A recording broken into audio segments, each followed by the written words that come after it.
So Marvel Zombies is out, with all episodes dropped onto the Disney Plus app at once, as Disney loves to do with shows they feel high levels of confidence in. So what's the verdict? Is it the best MCU streaming show? No, but I don't think anyone expected it to be. Is it at least an alright adaptation of the Marvel Zombies comics that fans will enjoy? Jesus Christ, no. But any fan could have told you that before it even came out. It's its own thing. But here's what really matters, if I'm being objective. Is it a good continuation of the story and characters introduced in the What If episode that first introduced this MCU zombie universe? No, not really. You get some things continued from that, but overall it's really just its own thing. So if the show's not really for MCU fans, comic fans, or even What If fans, why does it exist? Well, we need more content for the app and it's almost Halloween. Get it out! Episode 1 starts with Kamala Kahn, Riri Williams, and Kate Bishop entering New York City. Now, if you're a big fan of these characters, you're likely just happy to see them side by side after years of the MCU cock-teasing the hell out of you about a team-up of all of these young heroes that still has not gone anywhere. Since Kamala and Kate have not been seen since the Marvels bombed, and last we saw Riri was taking a deal with the devil and is becoming infected with evil, it seems unlikely you're honestly ever gonna get that team up for real, so enjoy this cartoon version for the 2 seconds this show gives it to you. Sorry, man. For everyone else watching, the first thing you're gonna think is, how the fuck have these three survived this long? Not because of that, ooh, they're not as strong as the Avengers, or some shit like that. No, everyone knows how you're supposed to travel during a zombie apocalypse nowadays. You move slow and quiet. You keep wary of your surroundings and constantly vigilant. Ready at all times to shoot or run. One little slip-up could easily be your last as a zombie pops out from around a corner or out of some debris by your feet, and boom, you've been bitten, sucker. But these three, they pretty casually meander into the city, talking loudly to each other and not keeping their conversation to what's necessary or really looking all the way around them. It gives the impression that they're completely confident that there are no zombies around whatsoever. And even they seem somewhat surprised by this, as one of them asks, "Where are all the zombies at?" And someone else responds, "Predators go where the food is," implying everyone in this city has been eaten. So the zombies just left. This shows us right off the bat that this show has no idea how to do zombies. One of the things that makes zombies so interesting is how dangerous they are, but how mindless and stupid they are. They hear a noise, they go towards it. If there's nothing to capture their attention, they wander around aimlessly. They're completely singularly minded, which means that you can kind of sneak around them sometimes, but if they get fixated on you, they will continue pursuing you until you are able to take them down or they get you. Remember the opening of Day of the Dead, the third movie in the defining zombie series that any fan of the genre knows very well? Where the main characters are looking for survivors years after the outbreak, so they helicopter into a city and yell for anyone alive to come to them. You see that even though it's been years and everyone in the city is dead, the zombies are still there, just kind of slumped or sitting around purposelessly. But as soon as a voice yells out, they start to become alert again and start wandering towards the helicopter before our leads are forced to leave, realizing no one is left alive out there.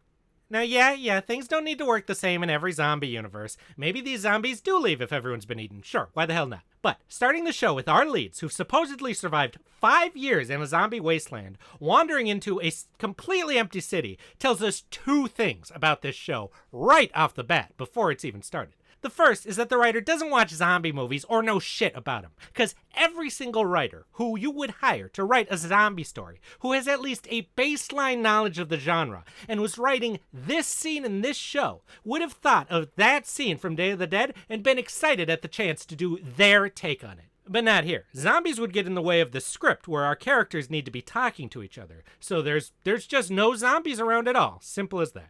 The other thing this tells us is that our leads here are fucking morons. I don't care if you feel completely confident that there are somehow 0 zombies in all of New York. You should still be careful as hell wandering around a city like this, talking out loudly to each other, weapons all down, casually strolling around. All it takes is one half-zombie corpse under some scattered newspapers biting your ankle and you are fucked.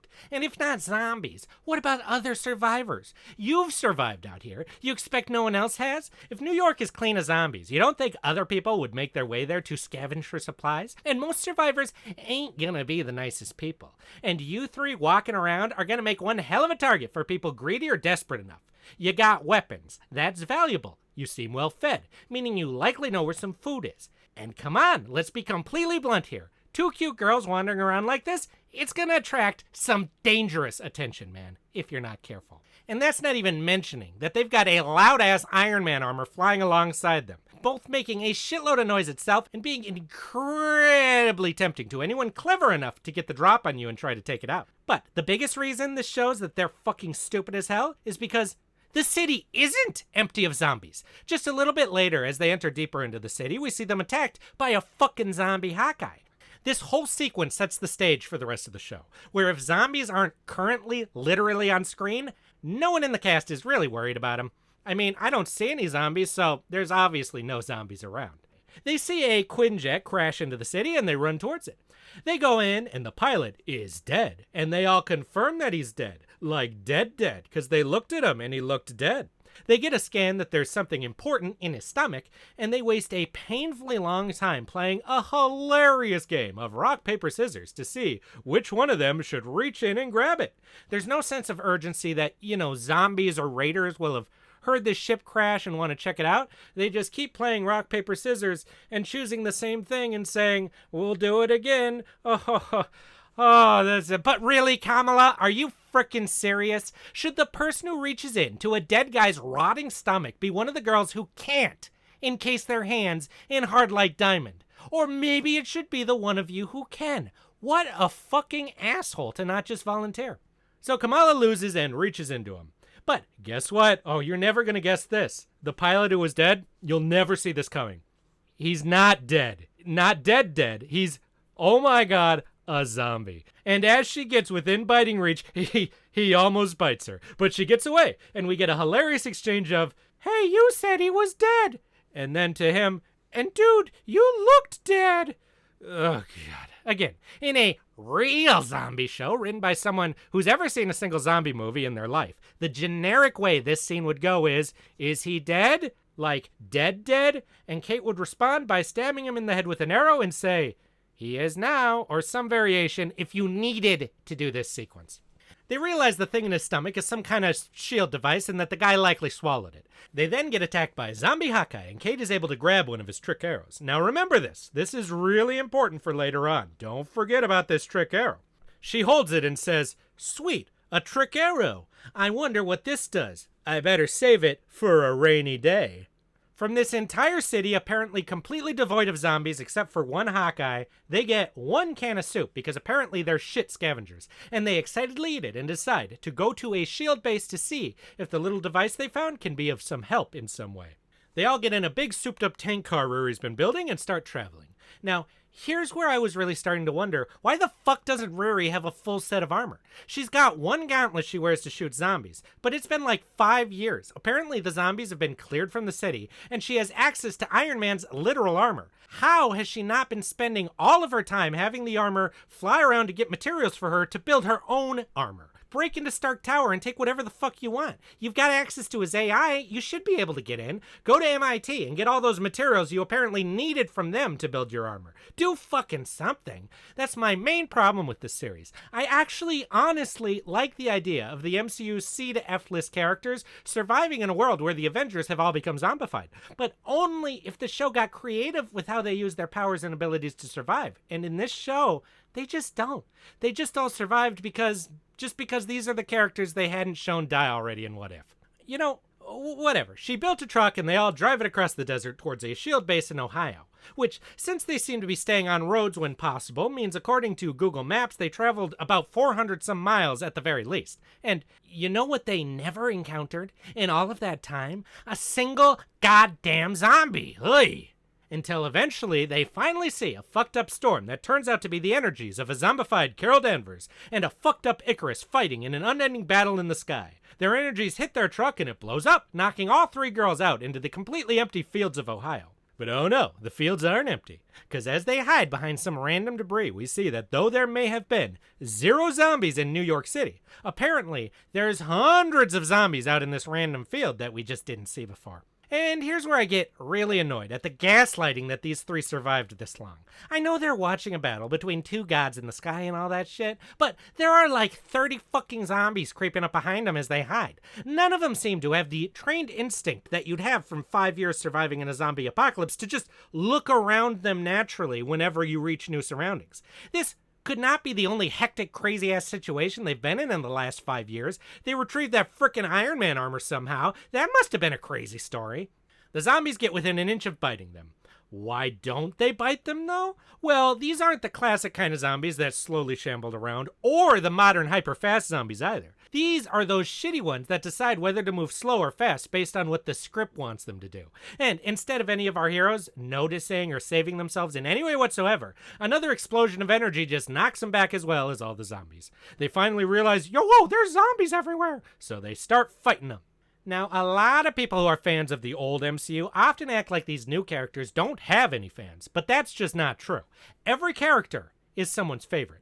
And if you're a fan of MCU Kate Bishop, you've been starving for content featuring her. She hasn't done anything important since Hawkeye in 2021. And all you really got since then was a half-second cameo at the end of the Marvels in 2023. They were setting her up like she was going to be a big deal, and have done fuck all with her since. So if you're a big Kate Bishop fan, this show is what you get. And though I've been giving these three shit, for fans of the characters, they're more or less what you'd expect them to act like. Maybe a little too upbeat for a zombie apocalypse, but whatever. So, you're a huge Kate Bishop MCU fan and been starving for content for her for years, while assholes on the internet are constantly shitting on her for being some kind of, I don't know, woke MCU DIY or whatever the kids are saying nowadays. And it pisses you the fuck off because you know she's cool as shit, and you've been patiently waiting for the MCU to show that to everyone.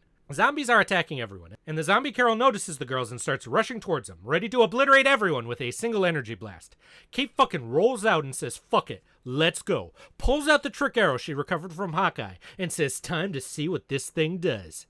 Now this can go one of three ways. Either it's a badass arrow and will do something crazy that lets the girls escape, or it's a badass arrow that does something crazy and lets the girls escape, except Kate, who tragically dies saving her friends. Or it's a badass arrow, but not badass enough, because Carol is so powerful, and Kate tragically dies and things spiral out of control, showing us the stakes and just how powerful these zombie superheroes are. But no, it's not any of those. She fires it, and the arrow shoots out confetti. Oh, confetti? How funny. I bet you didn't expect that, did you? You see, because you didn't expect it, that makes it funny. Get it? You thought it would be something serious, didn't you? Boy, we tricked you, you dummy. You thought we were going to take things seriously? Oh, you. And wait, it gets even funnier. Don't you love it when a character realizes they're about to die after doing something useless and says, well, shit, in a kind of knowing and self-aware way? Bet you're not sick of that one. Well, here you go. Kate looks up and says, well, shit, and is completely disintegrated down to her skeleton a second later. Oh, Zeb Wells, you madman, you've done it again. Oh, no, fuck this shit. Why the fuck would Hawkeye have a goddamn confetti arrow in a zombie apocalypse? Was he going to a fucking birthday party? What the fuck is this garbage? And what the fuck was the point of following Kate for the last 20 minutes? Just to kill her off as a joke? Why? After the confetti came out, I expected to actually have it be some kind of bits of super explosive or something, but no, it was just literally confetti. So, sorry, Kate Bishop fans. I guess all the rage-bait grifters were right all along. Girls suck and are stupid, and apparently don't take the 400 miles they're traveling to figure out what the fuck kind of arrow they got as their ace in the hole. See you in another 4 years when they decide to fucking do anything with this character again. Hope you had fun. Riri is soon overrun by zombies and gets bit. Oh no, not Riri. And she sends the Iron Man armor to bring Kamala like half a mile from the battle and drop her off over there. Then it goes back to help Riri and tells Kamala she's got to get to that shield base. Riri takes a syringe out and injects herself with it, saying, I wanted to test this first. Because as you know, if anyone in the MCU would have the chemical and biological expertise to invent a zombie cure, it'd be engineer Riri Williams. But you're not supposed to know that it's a cure yet. That line's supposed to be cryptic. Woo. And we cut to Kamala wanting to return to the hopeless battle, but then she's grabbed by a mysterious guy on a motorcycle. Hell yeah, it's Ghost Rider. Oh no, it's Klansman Variant Blade, who brings her off somewhere and tells her he's a Moon Knight now, and Khonshu told him to help Kamala go get where she wants to go. Now, why the fuck isn't this just actually Moon Knight? Another character that if you're a fan of his MCU portrayal, you've been fucked since 2022, with still no news of a second season or even a new appearance of him. Well, because we wanted to do Blade. Yeah, okay, so why not have Blade and Moon Knight as separate characters? That would have been badass. Why smash them together like this? Well, I mean, obviously we didn't want too many characters. Okay, so why not cut out fucking Jimmy Woo? Yeah, I have no idea why they did this, except maybe so they could introduce Blade in the MCU without actually introducing the real Blade. Kind of like they did with that shitty Thor storm in What If. It seems like the MCU guys aren't stupid enough to have the official introductions of such important characters be in these shitty 3D cartoon shows, since that would water down their official entry into the real live-action MCU. But they do stupidly think smashing them together with another character to make some kind of bullshit amalgam OCs won't water them down, even though I'd say it does a lot more. Well, whatever. Moon Knight Blade, sure, that should be cool. You remember all that crazy shit Moon Knight did in his show? You ready to see Blade's already badass fighting style incorporate all that mummy shit? Well, tough shit. He just fights like Blade the whole show. Which, admittedly, is one of the cooler things in this show, which is why they showed literally every single scene of Blade fighting in the trailers. So, if you're here for that, and you watch the trailers, you already saw it all, you can turn it off and go home. But hey, we're getting our first real glimpse at what the MCU Blade will be like, right? So what can we expect? Well, take the iconic Wesley Snipes version of Blade, remove all of the personality, attitude, badass one-liners, coolness, and danger of the character, and replace it with just nothing at all. Apparently, that's the MCU version of Blade, just a guy who's also there. I'm gonna be honest, this makes me pretty thankful they canned the MCU Blade movie, because man, besides the fighting, this guy is boring. Kamala wakes up as this guy tells her what's going on. She's sad, but knows she needs to get this device from that guy's stomach to a SHIELD facility, or everyone will have died for nothing. This is an important theme in the show. Remember it. It'll be very important later on. You can tell how good or bad a writer is by how they use their themes, so make sure to remember it. But don't worry, they'll repeat it like 30 times across the series for you, since you're too stupid to remember basic things or catch on to subtext, right? That was you, yeah? And Kamala has just been forced to watch her greatest idol brutally kill one of her closest friends. How does Kamala react and change from this? Jesus, that's some heavy shit.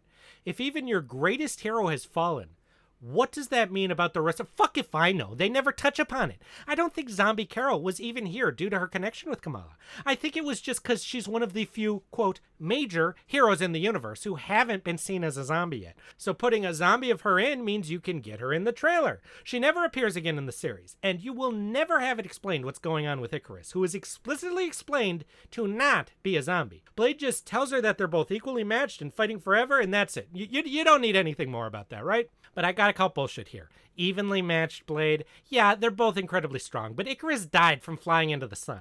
Carol survived flying through and reigniting a sun. Who can survive going into the sun and who can't is a pretty simple way to see who's gonna be stronger, man. Anyways, as they work their way to the SHIELD base, sad about what's happened, but hopeful that maybe they're headed towards something, that's the end of episode 1. Wait, no, it's not. We're only halfway through? Yeah, for those of you who didn't fucking watch this show, you may have imagined that all of those scenes had time to breathe and that the settings and characters might have had time to be fleshed out in some way. God, no. We're just quickly running through one thing after the other. This isn't a show. It's a collection of trailer-bait scenes. So, we've got to cram as much shit into 30 goddamn minutes of runtime as we physically possibly can. We're only halfway done with this goddamn thing. Blade and Kamala make their way to the SHIELD base, and we learn that Iron Maiden has learned how to control zombies using the mind-control technology that controlled the Widows in Black Widow. You remember her, right? From Black Widow? No? Well, tough shit, because we gotta keep on moving. She, alongside Yelena and Red Guardian, have all been living here alongside a small army of widows. Why did a bunch of Russians make their way to America to live in a SHIELD facility? No time, we gotta keep moving. They tell Kamala that the little device she has is a beacon that if it can get into space will send out a signal to the Nova Corps for help. But our bad guys have been in pursuit, as a bit earlier we saw an army of zombies led by a zombified version of one of the most popular and recognizable MCU characters, Okoye. They're literally all crowding around the crash ship in the city that previously had 0 zombies. She talks, yes, talks like a proper fucking Marvel zombie is supposed to, and drops some exposition about, we're looking for something for our Red Queen, yada yada, and touches Hawkeye, allowing his eyes to glow red too, like all of the other zombies in her army. At this point, I assumed that when the zombies had red eyes, it meant they could think and talk, and this was how the show would take inspiration from the zombies talking in the comics, and that we'd get Zombie Hawkeye as a character who would help track them all down, but apparently not. He never talks or acts any differently than he did before. It's just... I guess having red eyes just means that they follow Okoye's master, the zombie Scarlet Witch, and for some reason, only Okoye can talk. Well, I gotta ask, man, of all MCU characters to have lead this army of zombies, Okoye? Why? In the trailers, I assumed she was leading an army of specifically Wakandan zombies, but no. She's just leading the army of random zombies pursuing Kamala and the others. She's pretty much just a regular person. I mean, she's highly trained, but she doesn't have any specific leadership skills or powers, and throughout the show, she doesn't really do anything, and is later just replaced by the one really in charge, Scarlet Witch, anyways. So, what's the point? Did they think I would be excited to see her? We see Abomination as a zombie. Why not have him lead? That would have been badass. Or grab another superhero character. Carol, maybe? I don't know. Maybe a character we all see as a good leader, like Captain fucking America, who's right there next to her? Is he really here only for trailer bait? How cool would it have been to have an entire zombie army led by a fucked up, cut in half zombie Captain America, with Hawkeye, Abomination, and yes, even Okoye at his side as lieutenants, all talking and planning how to catch our heroes with an army of random zombies following them? Now that would be cool as shit. Good writing or bad, but no, we get her instead.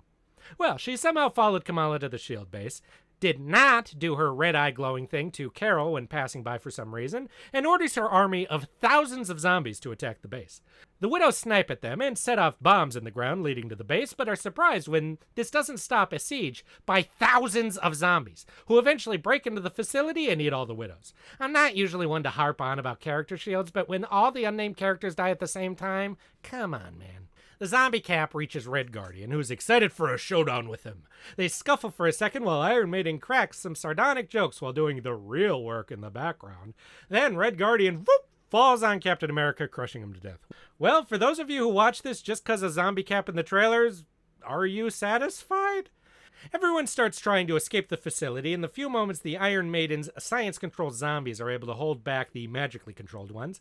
Luckily, this is when our heroes are cleverly able to glean a significant flaw in Okoye's siege strategy. Her army of thousands of zombies only attack the facility from literally one side of this large open plain. So they cleverly all start running to the other side of the facility. Iron Maiden tries to do a heroic sacrifice thing where she closes the doors behind her as everyone runs off and shuts herself in with the oncoming zombies. She uses her tablet to control some of them and then brilliantly does absolutely nothing with them whatsoever, and instead talks when Okoye shows up. Okoye does something, and we see all the zombies get red eyes, and Iron Maiden is killed. Yelena is sad, and I'd be sad too, except I have no idea why the hell Iron Maiden did that. It bought no time and served no purpose. It's like the writer knew heroic sacrifices are a thing that makes a story feel important and motivates main characters to keep moving forward in their honor, but either didn't want to or wasn't smart enough to figure out how to do that. So just wrote it in all shitty, assuming by this point you were too asleep to even notice. They all walk away from the facility, the army of thousands of zombies, including a zombie abomination, all safely standing at the other side of the facility in that wide open and empty plain. And Blade says, "Yo guys, I know where a spaceship we can use to go into space is." Boom! End of episode 1. Did any of that sound exciting? Yeah, well, it wasn't. Besides a couple random scenes, this is incredibly slow and awkwardly paced. It's not scary, it's not tense. You already saw all the action in the trailers. Anything cool, pretty much as soon as it's introduced, is written out immediately. Basically given just enough time to have a scene for the trailers, and then we don't need it anymore, so let's move on. Zombie Cap fights Red Guardian, Zombie Ghost fights Blade, Zombie Carol fights Icarus, Friday controlled Iron Man armor, zombies controlled by science, zombies controlled by magic, so on and so on. Any of these elements really could have been fleshed out to be a major part of the show, but none of them are. Cap and Ghost are dangerous enough that they could create some real tension chasing down or killing off survivors, but as soon as they get a scene we can show in the trailer, they're killed off.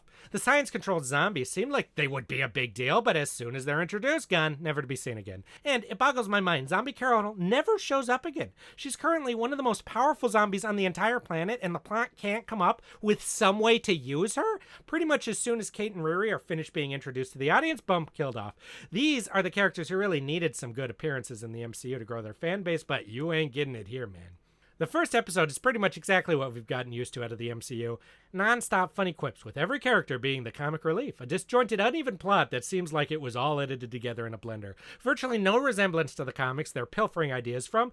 Generic, super quick action, most of which is spoiled in the trailers, and bizarre attempts at fan service that show the people making this have no understanding of their audience whatsoever.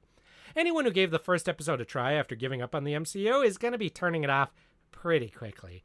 How many people saw the title, gave the show a try, and then turned it off just after the first 5 minutes of 3 characters most people don't even know, spouting off the 15th quippy little comment? Most people are not as forgiving as about this kind of stuff as I am. But Disney knows you may want to turn this off. That's why the autoplay episode 2 button starts up as soon as the episode finishes, in the desperate hope that you'll let this mindless slop play as an alternative to facing your miserable existence for at least a half hour more. However, I was surprised. For as rush, boring, and stupid as episode 1 was, I have to admit, episode 2 is a bit better. It's not the greatest thing ever, but it's the best of the 4. Not that that's saying much, but it ain't nothing. We start at the beginning of the zombie outbreak, with Shang-Chi and Katie trying to escape the sudden plague overwhelming the city. The whole scene is not groundbreaking or anything, it's just your typical people run through the city while zombies are killing people everywhere scene. But when you pitch an MCU zombie show, this is basically the kind of thing I'd wanted to see. Unlike Kamala and the others, focusing on Shang-Chi in this episode isn't totally random. The outbreak started in San Francisco, when Janet was rescued from the quantum zone all zombified. Shang-Chi lives and works in San Francisco at the start of the movie. We see him and Katie dressed for work and running from the outbreak as people are killed and infected left and right. Since this is based before the movie, Katie is surprised to see Shang-Chi masterfully taking out zombies with kung fu, which is pretty cool to see. They encounter Jimmy Woo, who alongside others is trying to get survivors out of the city, another not completely random character since he lives here too. Things seem hopeless when Shang-Chi's father, Zhu Wenwu, arrives alongside a fleet of helicopters. I think he got here a lot quicker than is realistic, but I like this because trying to rescue his son while the world is destroyed is exactly what he'd do in this situation. Wenwu says to just abandon everyone and get in the helicopter as he holds off zombies with his rings, but Shang-Chi wants to save people and is bitten.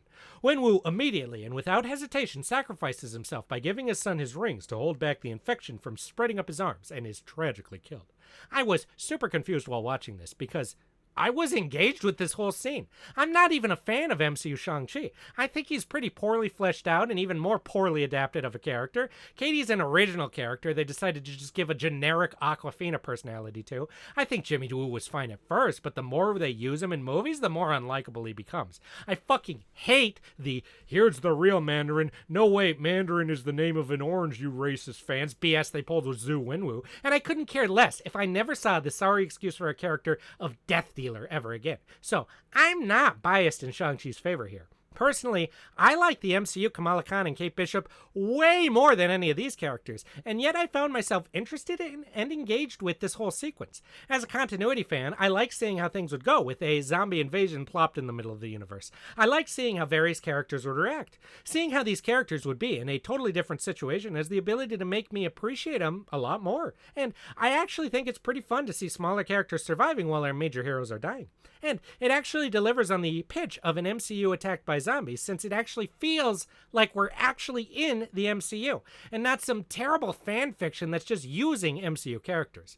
Blade Knight, come on. You can feel that the writer wasn't eager to zip through this part like he was the entire previous episode. And though I wouldn't call the writing good, I would call it writing. And in the modern MCU, I will compliment that wherever I see it. We then jump to 5 years later. Everyone's dressed in Mad Max gear, driving Mad Max cars through a Mad Max wasteland. Even in a fucking cartoon Disney Plus streaming show based in a zombie apocalypse wasteland, we can't escape Guardians rip-off sequences where random old pop music plays and we get to hear all the characters loudly singing to Journey while driving. If I was traveling in a zombie world with powerful super zombies around, blaring music through my open windows is the last thing I would be doing. We then get another interesting idea that's very quickly skipped over. In Captain Marvel and Secret Invasion, we learned that a great deal of Skrulls had been trapped on Earth for decades. What have they been doing since zombies took over? Are they blending in with humans, replacing them to steal their supplies? Are they shifting into zombies and trying to pass themselves off amongst them? Are they trying to use their advanced scientific knowledge to escape the planet? Do zombies even eat Skrulls? No, we don't get any of that. Apparently, they formed a Mad Max motorcycle gang and are trying to steal the cows our heroes are transporting. They don't shapeshift at all, and our heroes kill them all quickly, and we move on from what could have been a pretty interesting plot for an episode of a show like this. Here we also learn that apparently Katie now wields kung fu rings too. How does that work? I don't know. Reasons, I assume. They reach a settlement where different groups are competing for a spot on the raft, repurposed into a submarine sanctuary city by Zemo to escape into the ocean. For God knows what reason, John Walker is working alongside Zemo, which I'll have more complaints about very soon. Our episode 2 team meets our episode 1 team of Kamala, Red Guardian, Yelena, and Blade. They're trying to travel across the ocean to this spaceship Blade knows about. I don't remember what they were offering as passage to Zemo. Maybe Kamala's innocence or something? I don't remember. Anyway, Zemo lets them all on. Everyone bunks in the prison cells on the raft. We get some, oh, isn't it ironic we feel safe in a prison talk? We get a hilarious scene where Jimmy Woo asks Death Dealer if he can have the top bunk, to which Death Dealer hilariously doesn't reply, but then Jimmy keeps talking about it until Death Dealer lays on the bottom bunk and Jimmy says, oh, you, giving us more of the not at all generic and actually completely endearing comedy this show is so well known for by this point. Zemo gives a big speech about, we'll have a new safe society. I am your savior and you'll all be safe under me. It's pretty much all what an AI would have popped out if you put all these different aspects in as a prompt and asked for a script. Nothing groundbreaking, but nothing infuriating either. All perfectly serviceable. Zombie Okoye does some kind of mental zombie magic telepathy with a zombie Namor, who just sits at the bottom of the ocean brooding zombie thoughts or some shit. He and an army of zombie Atlanteans, oh, I'm sorry, this is the MCU, not comics. Atlanteans would be too silly. I meant an army of much more serious Talokanil zombies attack the ship. We get an almost interesting part where Zemo knew that they were likely to be attacked and so planned to discharge the cells holding our two sets of heroes into the ocean for the zombies to get distracted by while the rest of them can continue on. This is more interesting because Zemo gives a little speech about how he doesn't like heroes because they're unpredictable and always insert themselves into situations. And since they're heroes, they should be happy to let themselves get eaten for the sake of everyone else. And that's all fine and good for Zemo. I enjoyed the sequence. But for John Walker, happily and loyally standing at his side, fuck that shit. Walker would never be cool with sending innocent people he's personally talked to and gotten to know to their deaths like this just to save his own ass. He's not the biggest goody two-shoes or anything, but he's a fucking good guy. Jesus Christ. Of all the characters in this show, U.S. Agent is probably my favorite of the MCU characters being used. I was interested to see him in a post-apocalyptic world. Apparently, he abandons any sense of honor, duty, or heroism and is just some scumbag mercenary willing to kill innocent people for a couple fucking steaks. We don't get any further insight into him, and he'll be dead soon anyways. This role could have been any random character, honestly.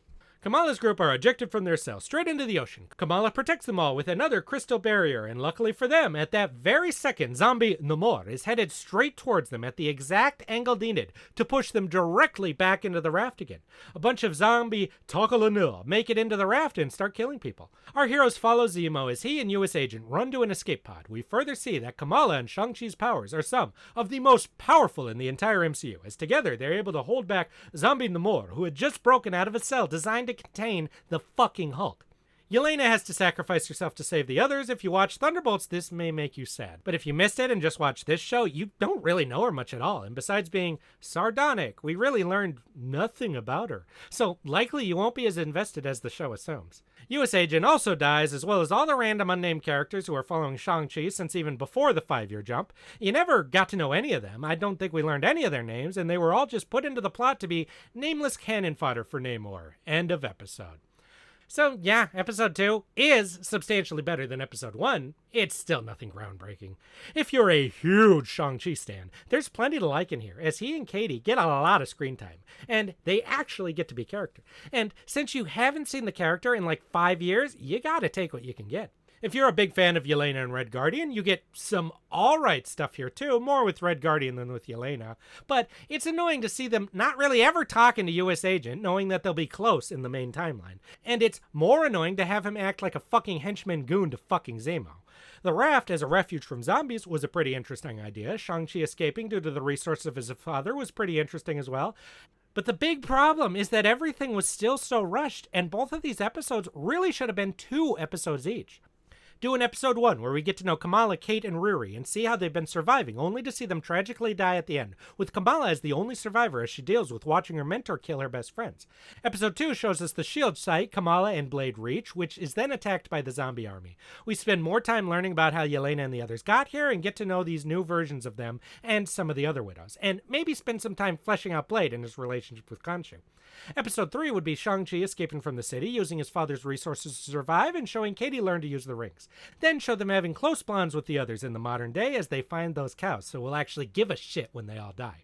And 4 would be the heroes reach the raft and fight Atlantean zombies, with more time to build up the dystopia Zemo's built and give our heroes a sense of cabin fever as the Atlanteans continually assault the outside hull before breaking in.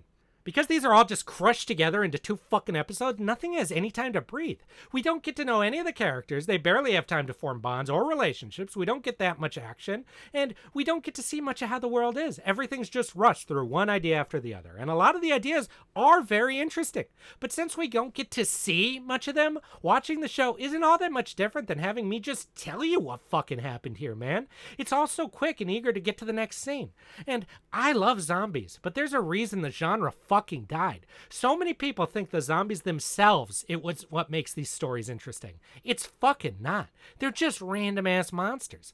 But the creepy, hopeless, nihilistic, high anxiety atmosphere that they create is what makes them interesting. We watch people try to survive, we witness their triumphs and their horrific failures. Zombies are a metaphor for the inevitability of death. No matter what you do, what you achieve, what you care about or hope for, they're always slowly shambling after you, inescapable. Even if you outrun or outsmart them, they're always following, and at any moment, one could pop out from somewhere unexpected and bite you. Or you could find yourself trapped or surrounded unexpectedly. And even if you outsmart them or outrun them, eventually they will catch up to you. And the greatest hope you can possibly have is to die of old age, at which point you'll still turn into one of them. They're inevitable. That's what makes them one of the greatest monsters in fiction. Most modern zombie media just uses them as an excuse to shoot people without it being murder. And that's all fun and good too. I've spent hours mindlessly slaughtering zombies in Dead Rising. But even the plot of Dead Rising knows how to do zombies right. All good zombie media does. You need time to build the hopeless atmosphere, to build anxiety and danger for our characters and the viewer. And you need to actually build up the characters so we can empathize with them so it feels like we died when they do. That's the whole point. The catharsis of watching our true deepest fear play out metaphorically on screen. And when you take something hopeful and optimistic like superheroes and contrast it with something hopeless and nihilistic like zombies, you can get a really interesting story that says something deep and true about the dreams and nightmares of our species. But we didn't get any of that here. And honestly, we don't get much of the superficial aspects of this crap either. This was not written by someone with a love for Marvel, the MCU superheroes, or zombies. This show exists because some producer somewhere's job is to come up with crap to feed into the Disney Plus app. And Marvel Zombies was a name sitting on his coke and jizz splattered desk somewhere. Anyways, that episode 2 was the highlight of the series. It's all fucking downhill from here. I'm gonna be honest, I really didn't expect this video to be so goddamn fucking long, but I guess as a fan of superheroes and zombies, this one triggered me more than I expected. If you're still watching, I appreciate it. Let me know if you agree or disagree below, but if you went this far, you either agree or you are hate watching this shit hard. I'll cover the next 2 episodes very soon, where you'll get to see them make a zombie version of Infinity War and Endgame super boring. Wowzers. Hit all that button shit below. Follow me on all that other social media shit. Yada, yada, yada. Whatever. I'm tired. See you soon.